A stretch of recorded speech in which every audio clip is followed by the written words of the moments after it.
ဂရေတစ်ခုဤတံမိုးလူမှုပတ်ဝန်းကျင်မှာကျွန်တော်တို့ဟာနေ့စဉ်နဲ့အမျှ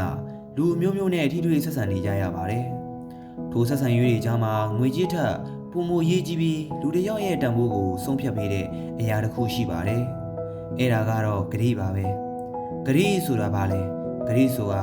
နှုတ်ကထွက်လိုက်တဲ့စကားလုံးတတ်မဟုတ်ပါဘူး။အဲ့ဒီစကားလုံးရဲ့နောက်ကွယ်မှာကိုယ့်ရဲ့ဂုဏ်သိက္ခာရိုးသားမှုနဲ့တပတ်လူပေါ်ထားကြည့်တဲ့လေးစားမှုတွေအားလုံးပါဝင်နေပါတယ်။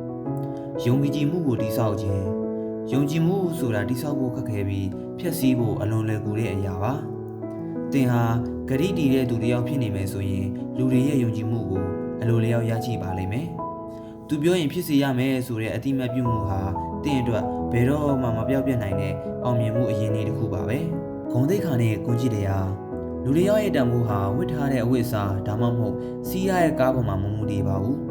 ကိုပြောတဲ့စကားကိုဘယ်လောက်ထိတာဝန်ယူနိုင်တယ်လဲဆိုတဲ့ပုံမှာပဲမူတည်ပါတယ်။ဂရိဖြတ်တဲ့သူဟာခဏတာအကျိုးမြတ်ရနိုင်ပေမဲ့ရေရှည်မှာတော့သူ့ရဲ့ဂုဏ်သိက္ခာဟာတဖြည်းဖြည်းနဲ့မှိမ့်မိန်သွားတတ်ပါတယ်။ဂရိမပေးခင်စဉ်းစားပါ။ကျွန်တော်တို့ဟာတခါတလေတစ်ဖက်လူကိုအားနာလို့ဖြစ်စေဝမ်းသာအားရဖြစ်နေချိန်မှာဖြစ်စေမစင်စားပဲဂရိတွေပေးမိတတ်ကြပါတယ်။မတည်နိုင်တဲ့ဂရိတစ်ခုဟာတစ်ဖက်လူအတွက်မျှော်လင့်ချက်အမှားတွေကိုပေးသလိုဖြစ်စေပြီးနောက်ဆုံးမှာနာကျင်မှုကိုသာဖြစ်စေပါတယ်။